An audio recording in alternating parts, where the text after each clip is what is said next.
Okay, so the title of the presentation or the lecture or the talk is called as Evolution of Disabled People from Passive Users to Active Citizens. You might be wondering as what does it mean, passive and users and active and citizens. And it was previously designed, this presentation, to be given to the master's students in International Social Welfare and Health Policy and the master's program in social work out here for Oslo Metropolitan University. But as all good things in life, metamorphosis took place. And here I am now talking to people who most probably will join from all different corners of the world. People from Australia, Melbourne, West Coast, California,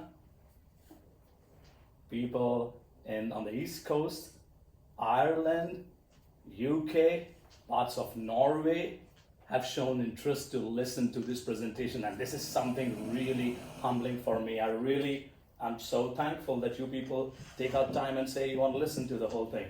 So in this presentation, before I move any forward, I'm just going to chalk out some ideas so that you know where I'm heading or where we are going with the whole process.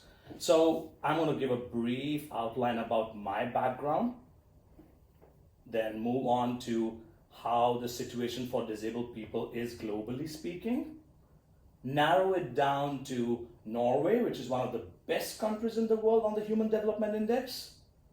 From Norway, we'll travel to India to see the contrast, if there is any. Then try to understand what is impairment, disability, citizenship, and different models of disability, different definitions of disability, how we are conceptualizing it. And finally, try to ask questions concerning citizenship, active citizenship. What do I mean by passivity? What do I mean by usership? And the idea is for you to, I might not be able to give any definitive answers, but the point of this whole presentation is to problematize issues, to offer conjectures, to provide a historical perspective. And this is going to span 5 decades, 50 years. So that's the broad outline. I hope you people are all ready for this interesting ride. Okay, so as you see now, here it is, the biographical profile, 34 years old, born and brought up in India, got an opportunity to do a master's in international social welfare and health policy from Oslo Met, one from special needs education from the University of Oslo, one from Indian Institute of Management, Bangalore, and there's a lot of eclectic experience out there. My main topic for my PhD, which I'm doing currently, is comparing disability policies and employment experiences of young adults with visual impairments from Norway and India. And you might be thinking, wow, Norway, India, how can you compare these two countries? Aren't these countries two worlds apart? Yes, they are. But if you want to know more about my research, you can check out my profile on ResearchK.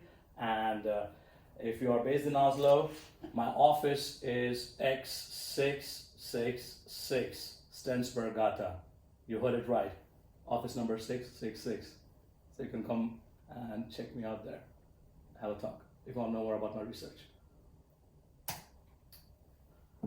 Okay, so here we are, and I'm going to talk about the whole landscape when it comes to disability. How many people with disabilities are there around the world? It's approximately 1 billion people. 15% of the world's population consists of people with disability. Out of this 15% of the world's population, 470 or 480 million are people who are of working age.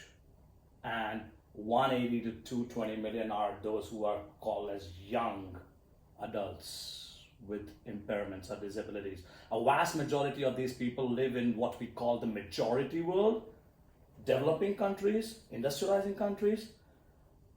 Example are countries belonging to South Asia region, Latin America, the African continent.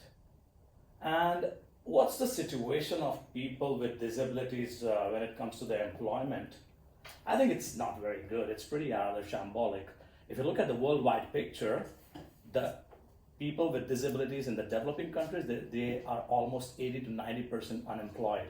Or if they're employed in activities such as domestic work, baking, for instance. If you travel to parts of India, you will see people on the street lights. If you have red lights wherein the people are begging for alms, sitting outside temples and mosques and churches. And that's the same case in other parts of global South.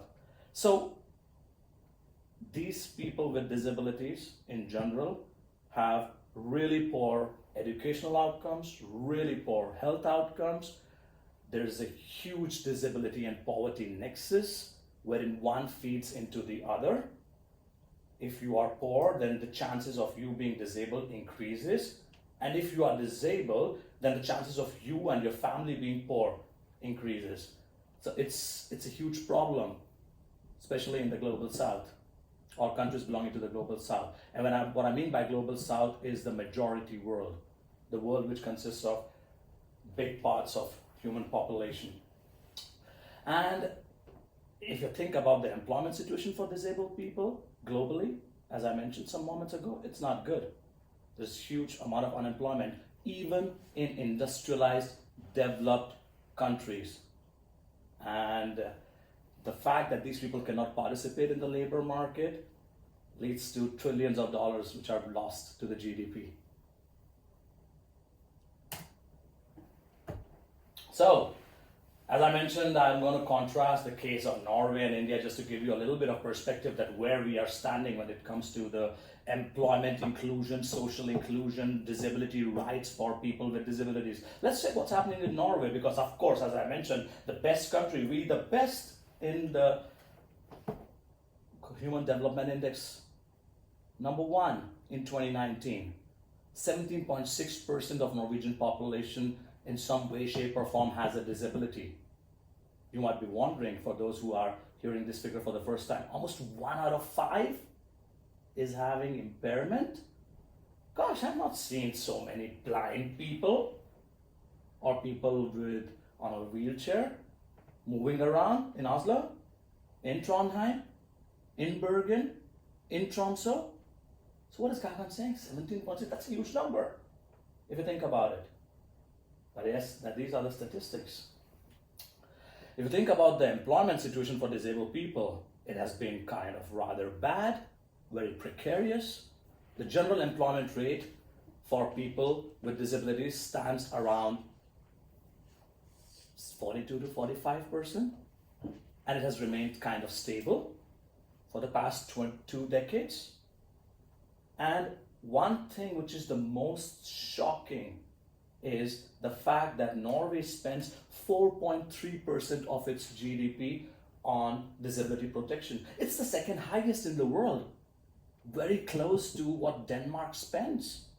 And by disability protection, I mean expenses on sickness, financial benefits, pension, financial security, social services.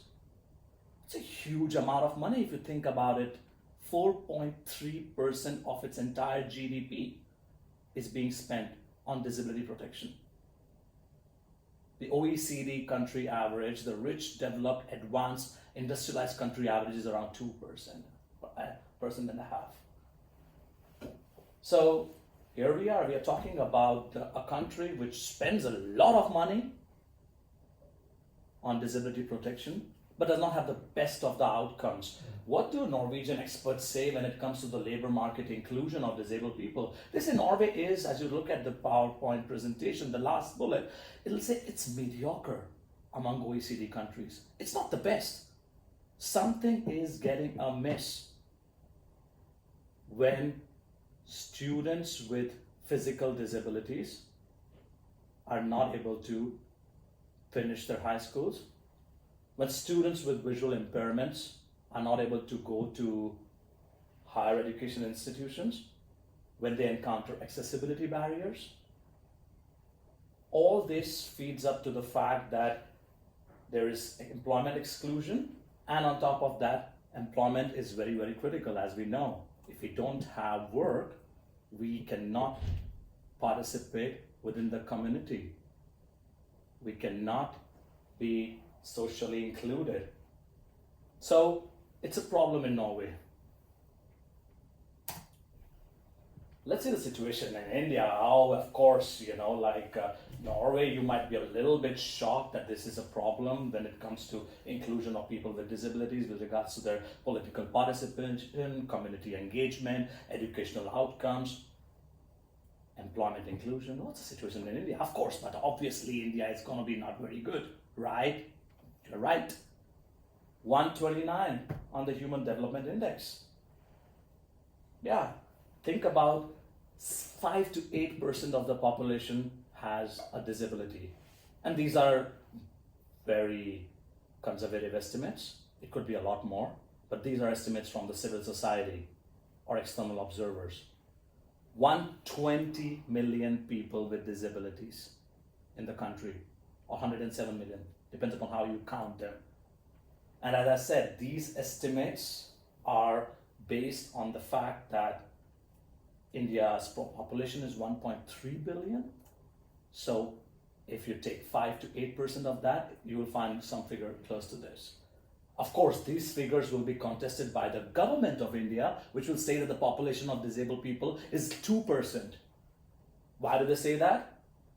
Because if you say that the population is 2%, then there are fewer numbers of people with disabilities. And if you exclude them, then who cares?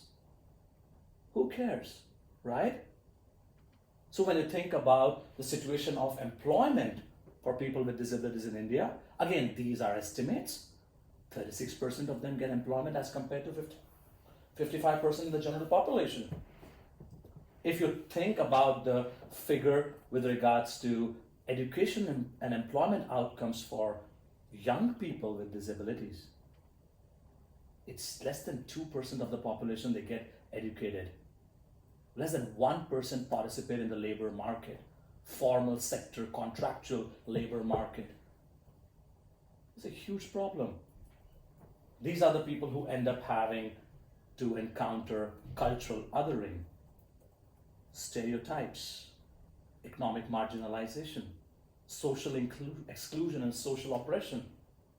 Because at the core of it is the idea that we do not care. There is apathy with regards to disabled people, with regards to their rights, concerning their inclusion.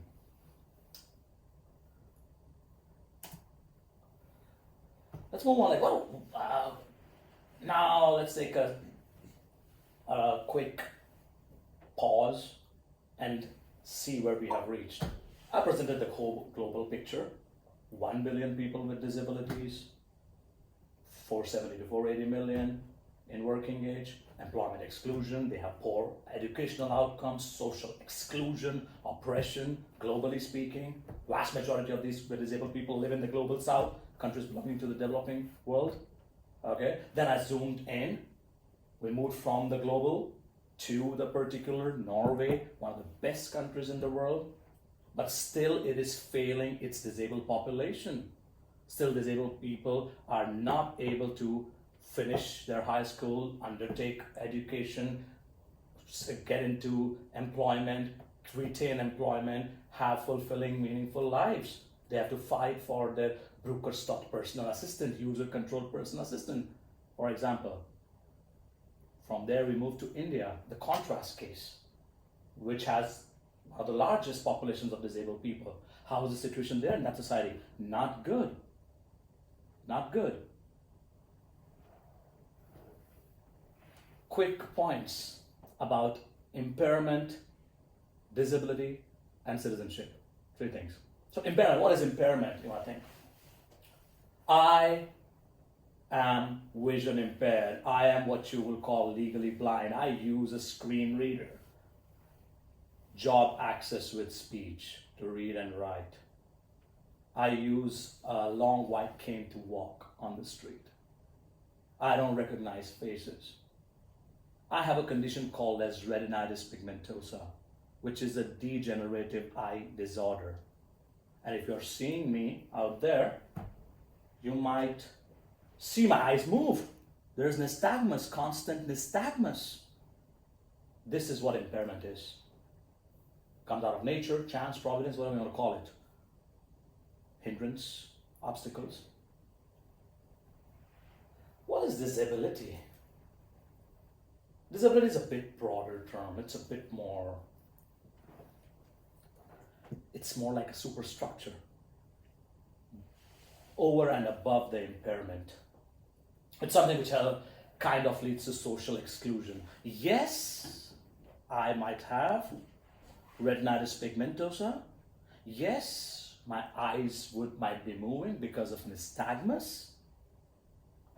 But the fact that if Apple iPhone does not have a voiceover function, I cannot use it. And if they introduce a voiceover function, I can use it.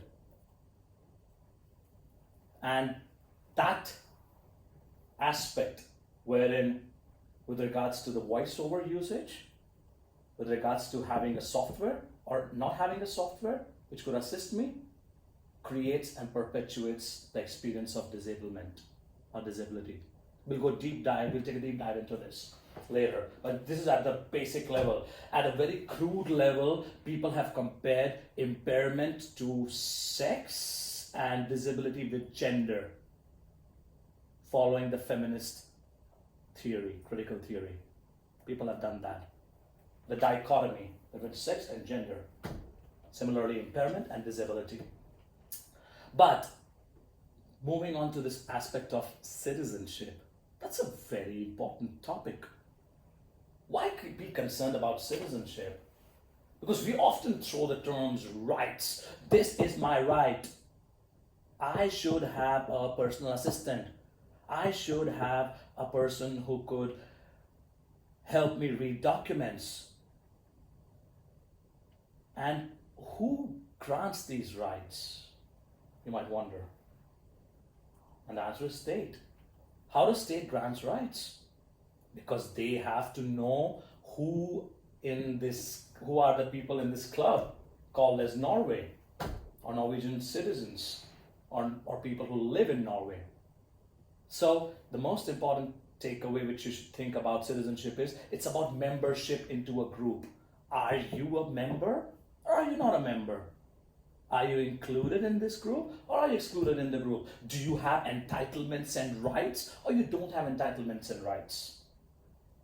And the last bullet, if you look at it, talks about the progression of rights. Rights can come in multiple forms. They could be a right to be judged equally under the eyes of the law, civil rights. You might have heard about Martin Luther King. He was talking about civil rights for African American population. There could be rights regarding to political participation. We just don't want to be treated equally under the law, but we also want to participate, vote, stand for public office. Then there are economic rights. I don't want to sit in an institution for blind people, vision impaired people. I want to participate in the labor market. Can I find a job in the labor market? How do I find a job? Do I have rights? What about Arbeidslinja, the work line approach in Norway, where everybody who is capable and willing has a right and duty to participate in the labor market in Norway? Do I have that right as a disabled person? Does a person who is on the wheelchair has that right? I have to ask that. What about the social rights? Participating not just in the labor market, but in general society. Should I be able to stay within the community? Or should I be condemned to institutions? All these questions are really important and they get problematized when you think about disabled people, because disability as a category provokes us. It makes us think of questions of right, entitlement, and duties. Now, I talked a lot about Disability. So, which definitions of disability can you find? There are five. Fem, cinco. You can think about disability in a philanthropic sense. Some people might say, when they're walking on the street and they see a wheelchair user, there would be an emotion swelling in their heart, sense of sympathy, charity. Oh, that person's life might be so bad. Somebody might see a disabled person, a person who's blind in global south countries, begging outside a temple or on the red light crossroad, selling small items, and you might feel a sense of sympathy and charity and pity. So that's one way to conceptualize disability, the philanthropic. Then from there we go to biomedical. Of course, why are you focusing so much on the developing countries, Kagan? You have to talk about the wonders of medication and science and progress, right? 1800s onwards, the germ theory comes up and says, Gagan, you are not able to see because of the fact that you have retinitis pigmentosa. So there's a biomedical understanding, a medicalized understanding, wherein disability is conceptualized as a defect, a pathology within a person. Then we go up a little, expand the horizon a little bit, and go to the sociological understanding of disability.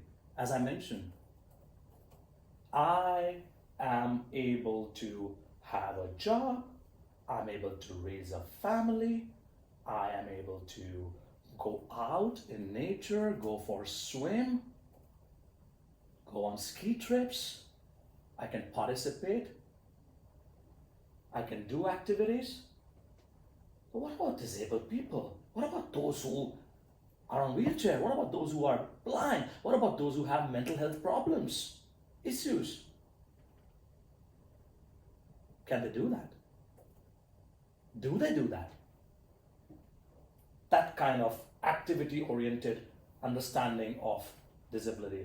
Then of course there's this economic understanding of disability. I get my sense of worth because of the fact that I am working, I am productive, I am not what you would call a welfare bum, a welfare scrounger. I'm not passive. But what about disabled people? I've not seen them work. We don't have any disabled people in our organization. We don't have them in the university. Or there's only one I have seen. So that understanding of disability is the economic understanding. And finally, the socio-political understanding of disability experience, when you're talking about disabled people as being a group of people who have been othered, oppressed, marginalized, silenced, overlooked. Right? So these are different conceptualizations of disability. Why am I bringing all this to you? Because I want to expand your horizon with regards to disability experience, or how disablement is being talked about and dealt with. If you see an experience of charity, sympathy, pity, surgery, or if you hear the discourse on rights, entitlements, then you know where people are coming from.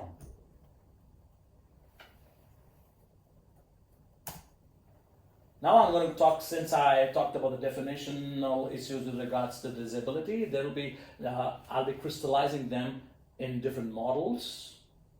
First kind of models which you could take away from this lecture would be the individual based model concerning disability.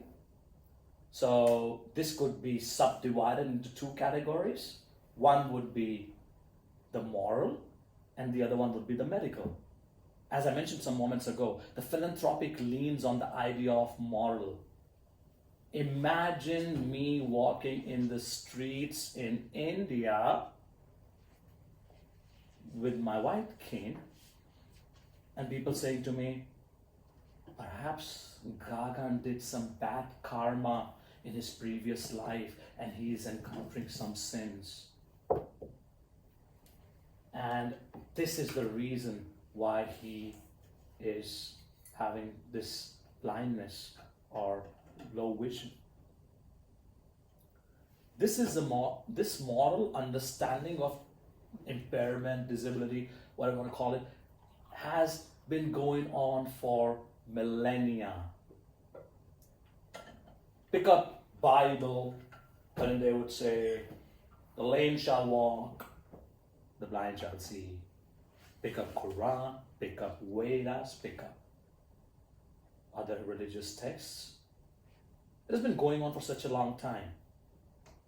And the idea in simple terms is that you have got disability or you are encountering impairment primarily because of the transgressions of sins from your earlier life or from the past or from the fact that your family did it. I want to relate a funny incident, what happened to me when I was traveling to Mozambique last year. I took a flight, reached to Turkish airport, and whenever I reach the airports, I generally take help of people, assistance. By the way, shout out to George Anthony Gionamis to organize this trip to Mozambique. So, coming back to the story with regards to what happened in Turkey, Istanbul airport, I take assistance and there is a guy who comes up to assist me. His name is Omar. And Omar is taking my arm and we are just walking to the car in which I would be transported from the tarmac to the assistance place in the airport. And whilst we are sitting in the car, Omar asks me, so you should read Quran. And I'm like, Omar, I am blind, I cannot read. So it's like, if you read Quran, you will be fine. You'll get better. I'm like, I cannot read. I'm vision impaired. Then he thinks for a while, and he comes up with the idea and says, then you should listen to Quran. We have audiobooks. And I had to just smile, shrug, and say, where's my gate? Can you take me there? Please. 10 days later, in the same trip to Mozambique, Maputo, at the hotel, I was taking assistance of one of the persons who was working there. I hold on to his arm, and the first thing he says is, sir, I think you should visit Nigeria. Nigeria? That's really far from Mozambique. What are you talking? He's like, no, there's this pastor, this healer who can heal you, and you'll be able to see. I'm telling you, sir, believe it. And I try to talk to them, educate them, but then that's how far you can go. So the example of karma theory from India, the Nigerian pastor, or the Turkish example of reading of Quran to cure my ailment, to overcome sin, is the moral understanding of impairment, disability. Now moving on to the other individualized understanding of disability, that's something linked to medical version, right? Disability is a defect. It's something which is linked to pathology. It's a disease. It might be emerging out of sickness. All these ideas started propping in from the 19th century, 1800s onwards, when we started getting much better understanding of how impairment works, how diseases function, how bodily functions are impacted. And as you see in both these understandings, the focus is on the individual. And both these understandings, the idea would be either to give care to the individual, take care of the individual, or to cure them. The care and cure issues. Now, from the individual, let's move on, roll on to the social understanding of disability. And here we have the United States and UK kicking in. United States with their minority model of disability, and UK with the social model approach. What happened in the United States?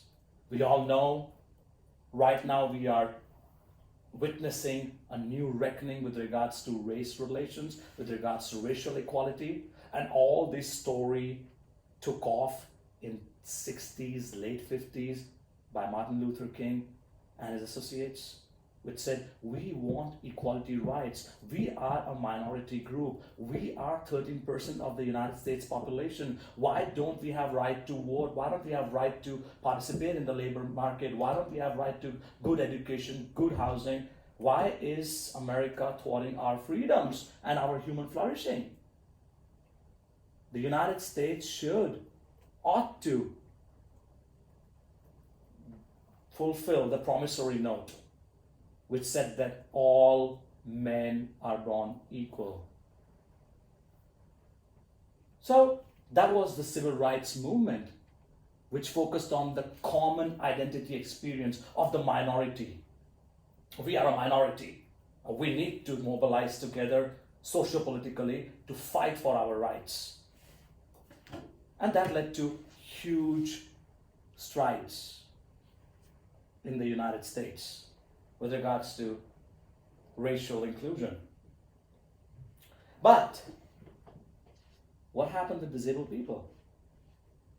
Disabled people followed similar tactics, similar strategies, similar approaches, similar issues. They said, why is it that in the US right now, 1 out of 5, like Norway,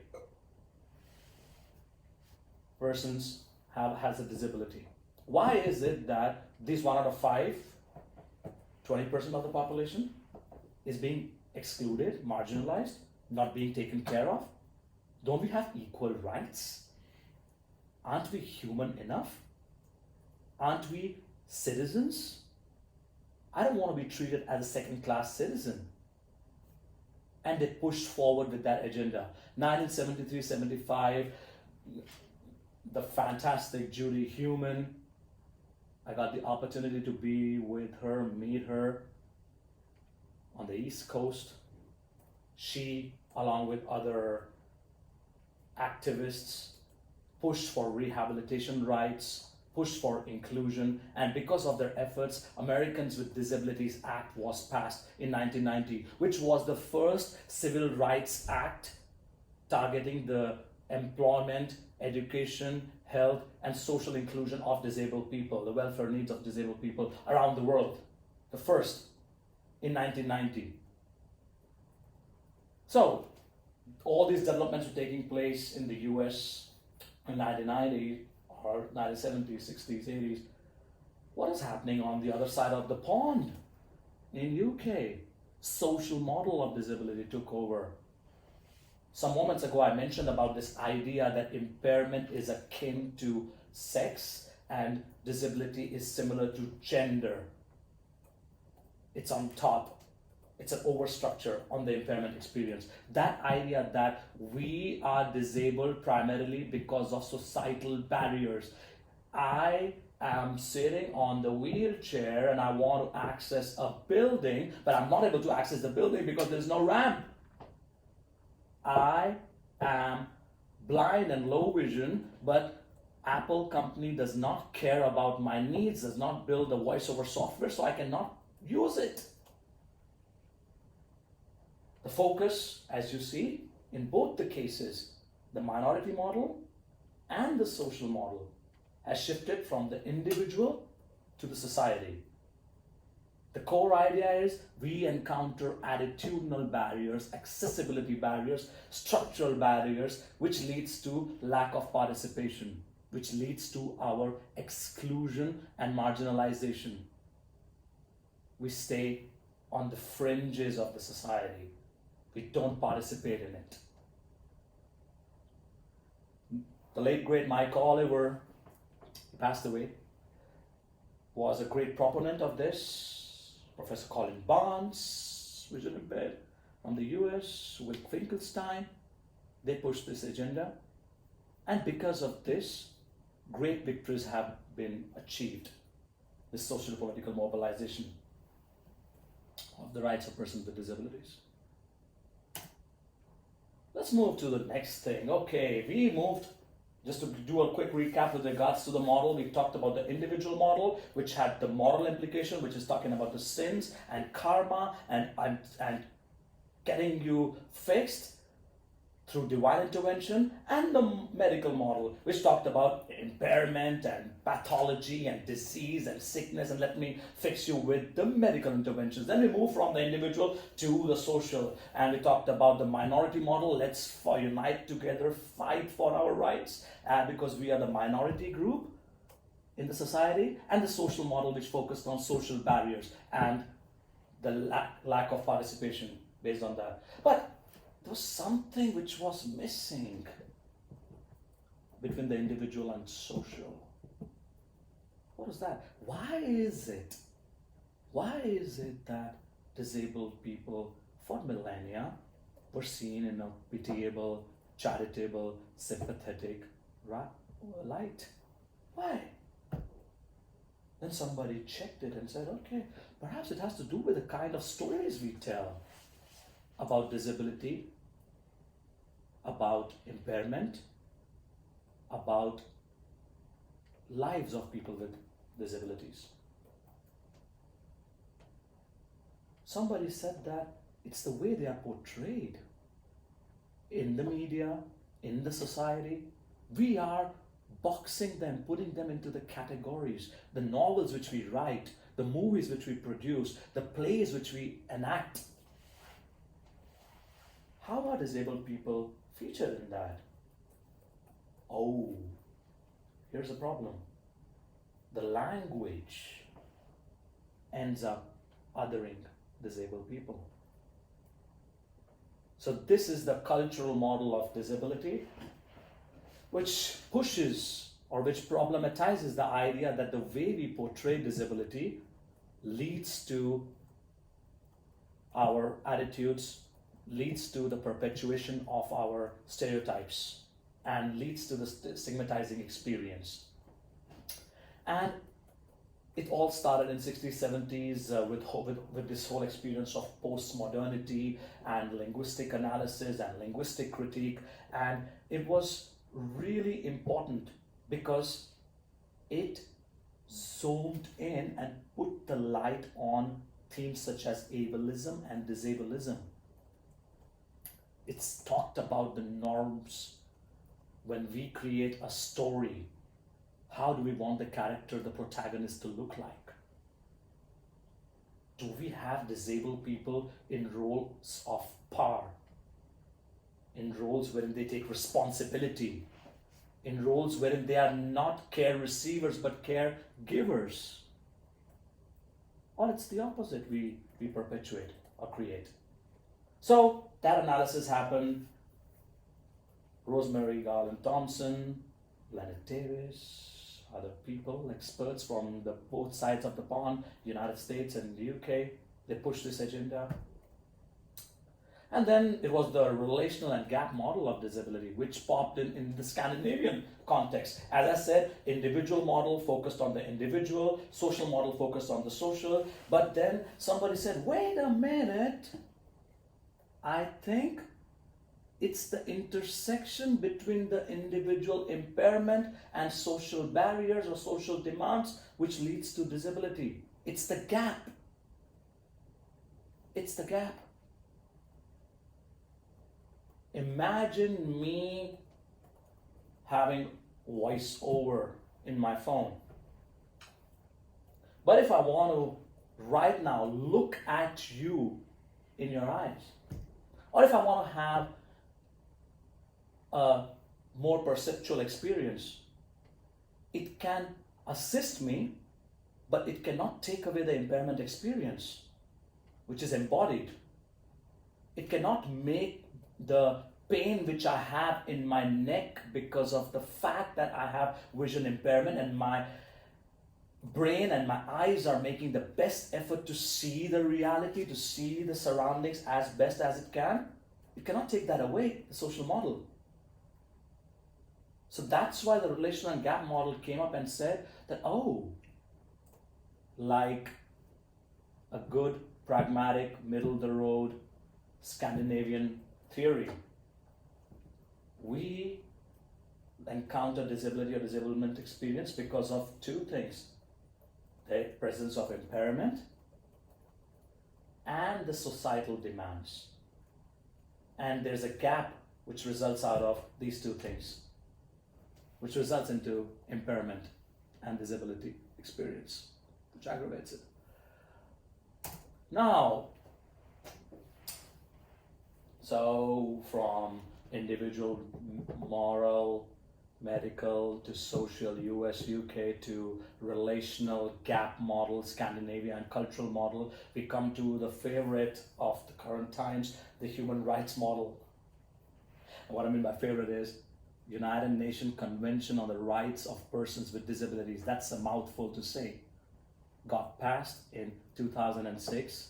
It's the first and the only human rights convention of 21st century. Disabled people have worked really hard, both in the developed world as well as in the developing world, to raise the societal consciousness, global consciousness, and say we want to be experiencing, exercising, and enjoying our human rights. Please treat us as humans. And this model states that disability is an evolving concept. It might evolve. The understanding which we have of disability today might not be the same which we have 50 years from now. The impairments which we know of today might be redundant in future. New impairments might pop up. So disability is an evolving condition. Impairment is part of human diversity. We've got to fight for the rights. We've got to make sure that we strive for social justice, inclusion, autonomy, non-discrimination for disabled people. All these ideas came to fruition with the passage of the United Nations Convention on the Rights of Persons with Disabilities and its subsequent adoption and implementation around the world. Of course, there's a lot left when it comes to the implementation. If you ask me, how is the situation in India with regards to the implementation of UNCRPD, I'll be like, quite symbolic, I don't think. It's good. Norway ratified UNCRPD in 2013, but they're not implementing it. It's often critiqued, the Norwegian government's performance, by the UNCRPD committee with regards to issues of accessibility, on the issues of universal design, on the issues of attitudinal barriers, discrimination. The point is to zero in on the idea of rights, inclusion, dignity, and social justice. Now, in 21st century, we cannot be satisfied with the individual model of understanding, the cultural model. All of those have to be employed, but at the core, we got to ask for equal rights and full participation. So, here is a model of, I mentioned about citizenship some moments ago. If you recollect, there might be a lot to digest with whatever I've been saying and speaking. At the very fundamental level, the question is about membership or not being a member, being included, not being included, of having rights and entitlements or not having rights and entitlements. So that was the idea of citizenship. And it evolved from civil, political, to economic, to social. But what do we find when it comes to citizenship rights? As I mentioned, disabled people around the world in many countries have been treated as second-class or third-class citizens. Disabled women encounter double discrimination, triple discrimination. they cannot participate in society. So it's very, very important to bring the question of citizenship, welfare rights, inclusion into the fore. Think about active citizenship. What does it entail? It entails three things: security, autonomy, influence.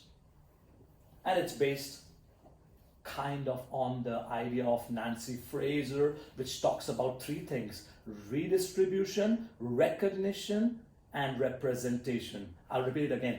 Three things are very important for disabled people to realize their citizenship and active citizenship: redistribution of resources, security through welfare state, recognition of their rights, autonomy. I have a right to live within the community. I have the right to participate in the labor market. I have a right to a personal care assistant if I need it. Please recognize my rights. Third, representation, influence. Not only will you redistribute resources in the form of social services and benefits and recognize my rights, but you've got to help me, assist me, so that I could participate in the socio-political process, could run for office. How many disabled people do we see around us who run for office? What kind of influence do they have within their communities? This is a very important question. So all these three things could assist to realize the rights of persons with disabilities, to go beyond the imperatives or priorities of the individual model, to try to focus on the idea of social barriers, to fight attitudinal issues, negative stereotypes. Because the more you see disabled people participating in the labor market, at the schools systems, within the education system, having families, leading a fulfilling, flourishing life, the more we will be able to create a society which is resonating with the values of 21st century, based on egalitarianism, based on equality and inclusion.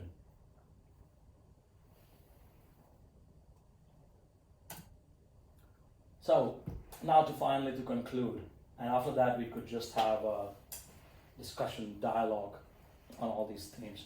As I mentioned, first thing which I want you to take away from this presentation and lecture is the idea that there has been an evolution with regards to disabled people and their rights and their understanding.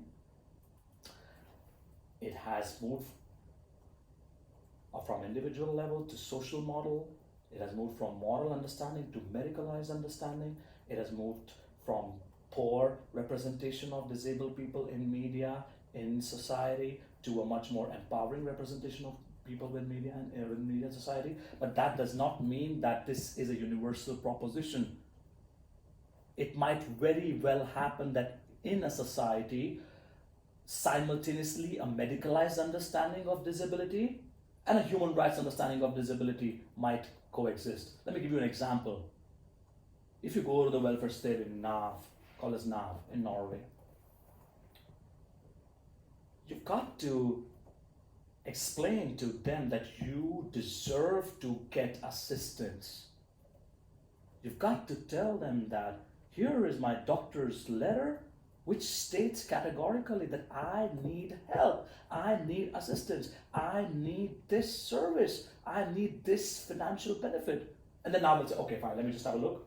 I'll check, consult with the doctor, check, okay, fine, good, great, you get it. What does this remind you of?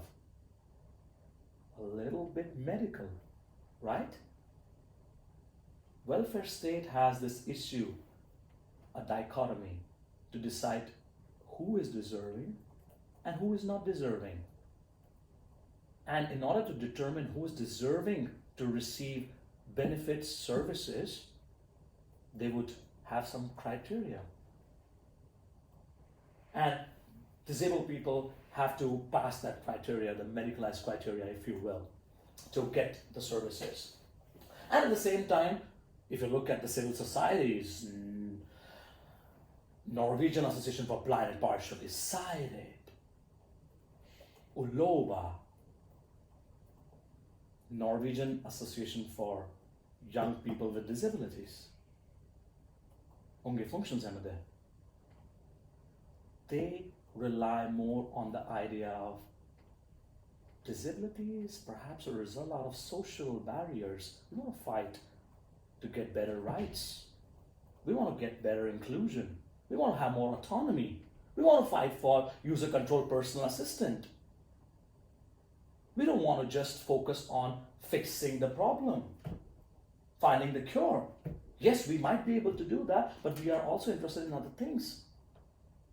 So the point which I'm driving at is there are multiple ways to understand disability and impairment experience, and there has been certainly a positive development with regards to the understanding of disability and the definitional discourse of disability around the world, but there's a lot of work still left. We are going in the direction towards better human rights, more inclusion, better citizenship experience for people with disabilities, but we've started this journey. We've come a long way, and there's still a long way to go. So that was the first takeaway. Second, which I want you to take away from this whole presentation, is the idea that disabled people encounter attitudinal barriers. They encounter misconceptions, stereotypes, ableism, that the norm is the able-bodied individual, and since disabled people are not part of it, they would be away. They would be considered as a marginal category. They encounter accessibility barriers. And all these barriers cumulatively leads to their exclusion, marginalization, and oppression and othering. And that has to be combated. They were considered passive, dependent, childlike, asexual. Some people might still consider them that. In the well-functioning welfare states, like Norway, they might be considered as users of services, users of programs, participants in the program. But the important thing is to push that envelope towards social justice, towards redistribution, from redistribution to recognition and to representation, so that we could achieve active citizenship for these disabled people. And finally, the thing which I want to explain is that this is a long drawn process. There's of course a lot of reasons to be pessimistic, unhappy, perhaps disappointed, dejected with regards to what's happening in the general social political discourse, not just about disability. We are living in pretty interesting times. A lot of political turmoil, upheavals, health crises in the form of COVID, for instance. And all of these cumulatively creates problems for people with disabilities. We've got to make sure that we create a socially just and a fair society. We create a society wherein the most vulnerable, which is disabled people, they are the poorest of the poor in most of the societies in Global South, in developing world. Their priorities, their aspirations, their needs, their voice gets recognized, gets heard, and policymakers don't necessarily turn a blind eye to their aspirations, experience, and expectations. We've got to move the needle from the passive users to the citizens and eventually reach towards a stage of active citizenship, wherein we would have three things. We need disabled people to have sense of security, be it financial or security from violence, so that they're not abused sexually, physically, they don't encounter hate crime, hate speech, repercussions. We've got to make sure that they have autonomy. Please let us not treat them as childlike characters moving on the street. They have autonomy, they have self-determination. They can decide what they want to do, where they want to go with their life, what kind of choices they want to make, what kind of jobs they want to have.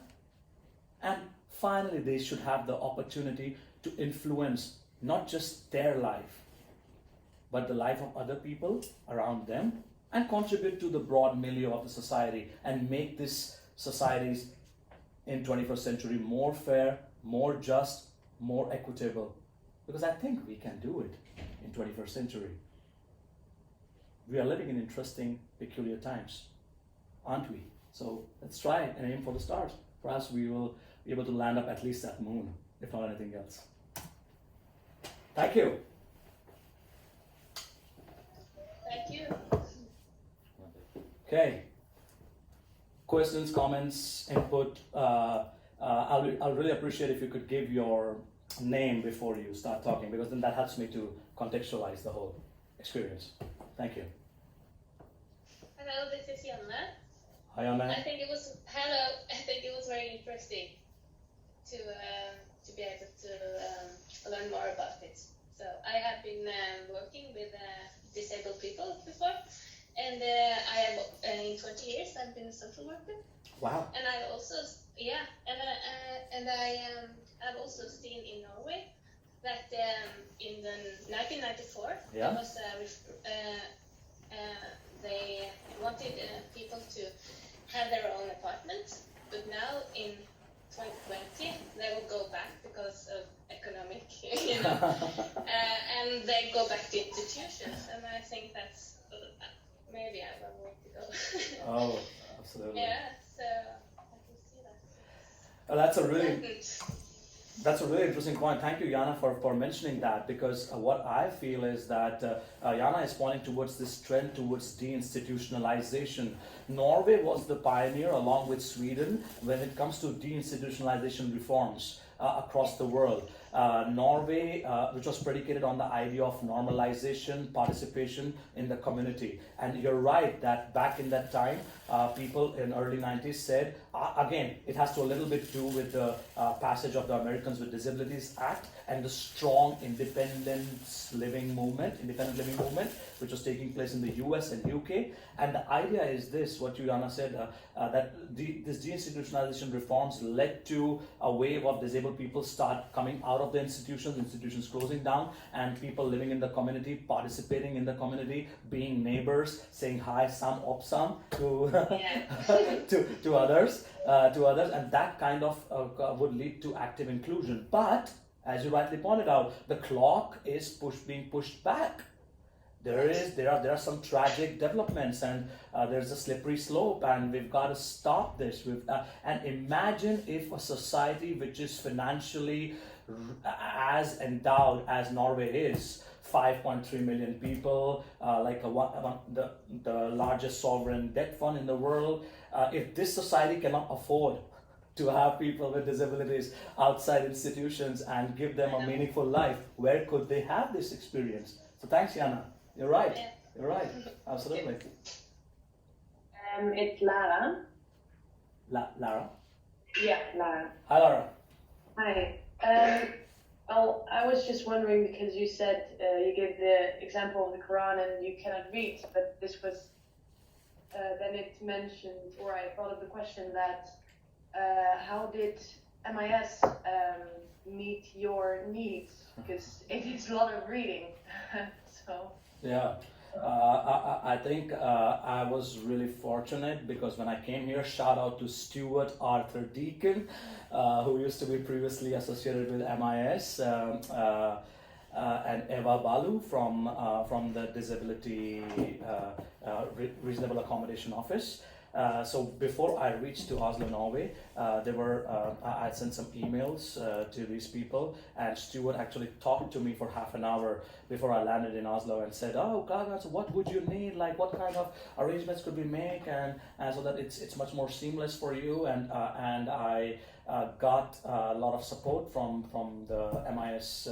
System and Oslo Met. I'm really thankful for that, and not just that, but also the fact that I understand the problem which you're talking about. The readings was a bit of an issue. It took me a bit of a time to get the literature into audiobooks, or at that time they would give me CDs, compact discs, from the Norwegian Library of the Blind, and it took longer time.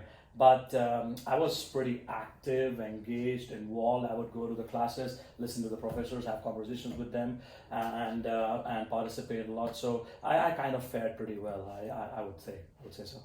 But I understand the problem with there's a problem with accessibility and inclusion in general for people with vision impairments. Not all the websites are accessible, and not all the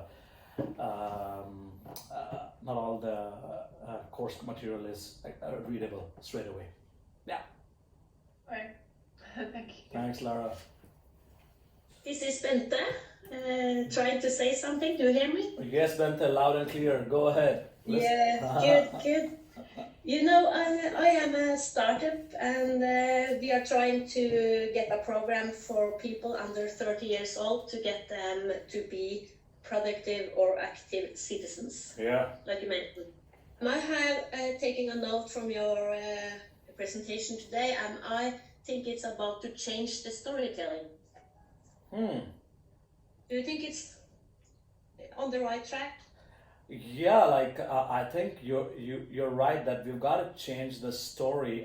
As I mentioned when I was talking about the cultural model of disability, which said that the way in which we write the stories, in novels, the way we produce films, or the songs we write, or the music videos we produce, or all these cultural media or general stories we tell each other. At the end of the day, we are storytelling creatures, right? We tell stories to each other. This idea about Yuval Noah Harari, that how Homo sapiens are storytelling animals.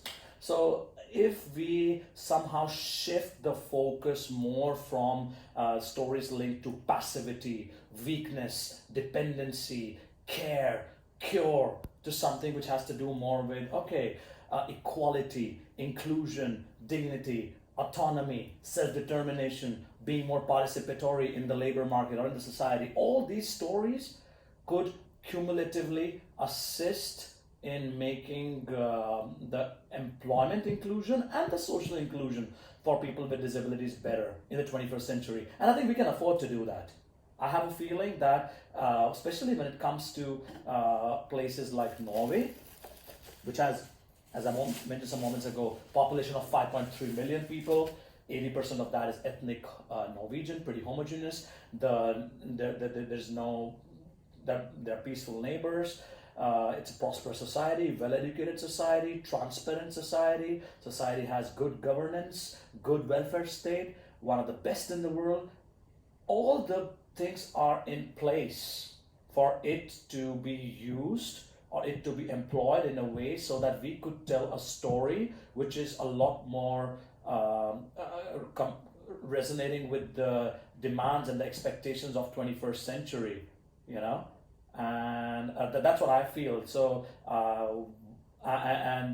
good luck with you, Bente, for you that you're starting this organization. Hope you can make people under the age of 30, young people, participate in the labor market and become more active. Yeah. Thank you so much, Gaga. Yeah. Good luck for it. Really good presentation. Yeah. Sure. Thanks. My name is Rebecca. Can you hear me? Yes, Rebecca. I can hear you loud and clear. Please. Hi. Hi. I work with rare conditions in the rare disease field, and I also have a rare condition myself. And I found your talk very interesting. I read a lot about this issue. I obviously know a lot of people all around the world with different kind of conditions and yeah. So it's not the first time I've heard these views presented. Yes. I find that in my line of work, as an advisor within rare conditions, I find that the medical model is very strong. Yeah. Perspective is very, very strong. And I think that is because people have, a lot of people with rare conditions that are very visible are also very life-threatening. Yes. And I don't know if you saw on Dagsrevyen this weekend, there was a young guy with a neuromuscular condition that life-threatening, and the whole story was about legalization of euthanasia. Wow. You should look it up if you haven't seen it. Sure. And it was the intention was to spark a debate. The parents said that they wanted to spark a debate. Yeah. He had gone to Switzerland and yeah. So what I was wondering was, is there room for life-threatening conditions within the social model of disability, or is it a tighter spot? Is it more difficult to perceive or to take that kind of model on board if you at the same time know that you have impairments that might that for sure will shorten your life? Got it. Oh, that's a fantastic question, Rebecca. Thank you so much for bringing it up. Like this debate about euthanasia, for disabled people, has been going on for many, many years, like decades. For instance, there was this popular slogan which said, "Assist us to live, don't assist us to die." For instance, and that is the precise point which I'm making. And as I mentioned in one of the concluding remarks, that the first thing which I want to say is that it's not like that these models has a teleological development. These models can coexist, the individual medical with social and with human rights. They're coexisting, and you're absolutely right. The strong social model would say, no, everything is socially created. All barriers, all obstacles, all hindrances are socially created. Just remove the attitudinal barriers, accessibility barriers, and you will see we the disabled people will flourish and will have all equality and all rights. And that strong social model has duly been critiqued, has been debated, has been refined further. I would invite you to read the works of Professor Tom Shakespeare, for instance, or Carol Thomas, for instance, who talks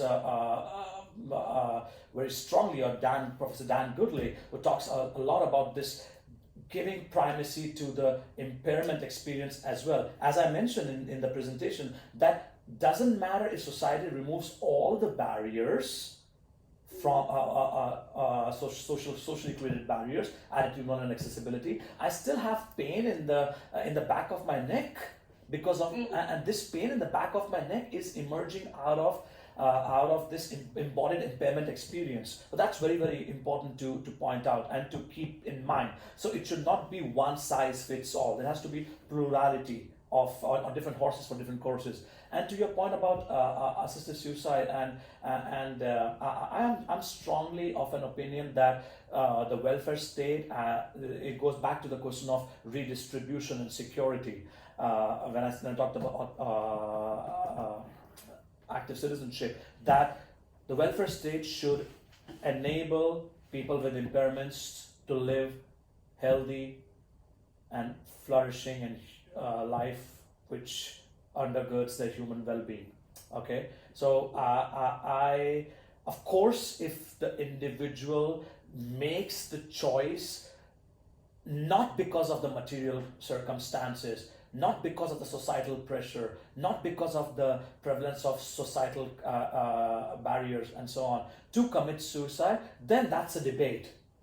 He or she should have or could have the opportunity to do this, to commit suicide or not. That's a debate. But predominantly, what happens is that when the welfare state says, oh, I'm going to give you only 8 hours of user control personal assistant, we cannot afford it, I'm not saying this happens in Norway, but in other parts, in the US, for instance, the welfare state could say, we cannot have you in the institution, you've stayed in the institution for far too long, you've got to go back, or you've got to go to the community, and so on, and the person does not have the resources to sustain themselves. And those things push the person to say, okay, if I'm not being treated as a human being with equal worth, if I'm being regarded as a subhuman category, as a category which could be dispensed with, as a disposable, you might be aware that one of the major groups which were quote unquote exterminated were people with disabilities during the time of the Second World War by the Nazis. Hundreds of thousands, 250,000 or more. So I think this is a huge problem. We've got to take the debate back to the concept of equal worth, dignity, autonomy, influence, non-discrimination, and we've got to push that and say, okay, can we have all those discussions and at the same time make sure that we don't lose the individual, because the individual has to be at the center of the whole discourse. Yeah. I agree. I hope you look up that Sure. that episode. Actually, he was very happy with the level of care that he was receiving. Yeah. He was found not to be depressed. Yeah. Like that. He had undergone psychological assessments, so he was found to be not depressed. He was strong-willed. Yeah. And he just did not want to live his life as a person with a disability. But he did not. He lived in a group home or an assisted living environment. Yeah. I did not catch that he did have BPA. Yes. I did not catch that he was in work. Sure. Have a work. So, but he himself was content with the level of care that he got. So I think that is the most scary part. Absolutely. Because it is internalized Fascinating. ableism, I think. I agree. That people think that there's nothing more to be done. Yes. I don't want to blame anyone. This is just my fault. This is something wrong with me. And that is, but the news and the media will never ever share that side of the story, I don't think. Oh, absolutely. I think you're hitting the nail on its head. This internalized ableism, or the fact that our bodies, when I say our, I mean the bodies of people with disabilities, their bodies, their minds, their life, their stories are not worth it, because these are way beyond the norms which have been created about healthy, being productive, employable, strong, and at an ontological level, if you think about it, impairment evokes those emotions of fear, kind of like death, that we want to just run away from it, at the for quote unquote those people who consider themselves to be normal and able-bodied. So I think that we've got to challenge that, and we've got to, again, coming back to that Bente's example which I was giving, that we are storytelling animals. So if we change the narrative, kind of have more open, honest dialogue concerning these issues about the perverse effect of internalized ableism, then we might be able to push the needle towards greater equality, better inclusion, more autonomy, and human flourishing. Yeah. Thank you. Thank you for the talk. Yeah, really appreciate it. Thanks, Rebecca. It's Janne again. I was just thinking while they were talking here, and I was just thinking about the structural issues that you have an expectation of being normal, that school they have expectations of how you are a good student, or have expectations all the time. And I have a daughter that is attending Montessori school. Okay. Have you? Yeah. Yes. And they have a different approach. And she went to first grade in the regular school, and she's a very creative girl, and we decided to take her to the Montessori school. Yeah. And I'm very happy about that because I can see that they don't treat children like into a line that you should expect, but they take their interests and their resources, and they let them be interested. And Maria Montessori had, that maybe it's a structural problem that the normal should be expanded, I think, to get more people to feel included, Yeah, I was just thinking about it, that maybe it could be a structural issues also, that people don't feel that they're in the community, Yeah. You're spot on, Jana, with your analysis. I think that the definition of normal needs to be problematized a little bit. We need to have much more honest dialogue, and especially I think in the Norwegian or even in the Scandinavian context. Like, so for instance, I have lived and worked in India, in US, Mexico, spent some time in Spain and parts in Norway. What I feel in general, like as a quote unquote outsider or a person looking from outside within the society and system, is that there is this idea that nobody wants to stand out in the Norwegian system. You want to make sure that things are more streamlined. People are in the center and not on either extremes. And there is this expectations that what you mentioned about following a line, a path which has been set and not deviating from it. And then the question comes that when you are encountered with people or children with impairments, that they cannot follow that path. Like, there are some students who take more time to learn. There are some students who, like for instance, vision impaired students who would need audiobooks or would need soft copies or like accessible formats. And then there are some students who would need ramps to participate, to come to the classroom, and they cannot take stairs, for instance. And so I think we need a lot more broader tent with regards to understanding the human experience. That's why, this idea about human rights model of disability, which says that impairment is a part of human diversity.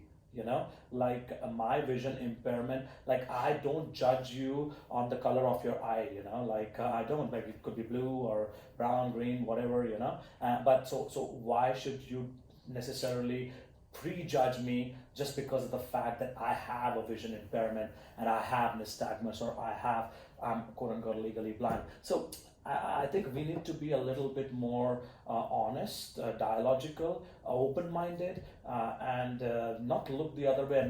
These are problematic issues, as I mentioned to Rebecca, that there are ontological problems with regards to this impairment, because we get scared by the thought of impairment. We think, oh, I wish I don't have any impairment, or the people around me, my children, my family does not have it, because it's quote unquote undesirable. We have internalized those attitudes, and there's partially a little truth to those understanding, but at the same time there's huge problems with regards to taking those points of departure and thinking that impairment is equal to reduced capacity, and people with impairments are only special needs people.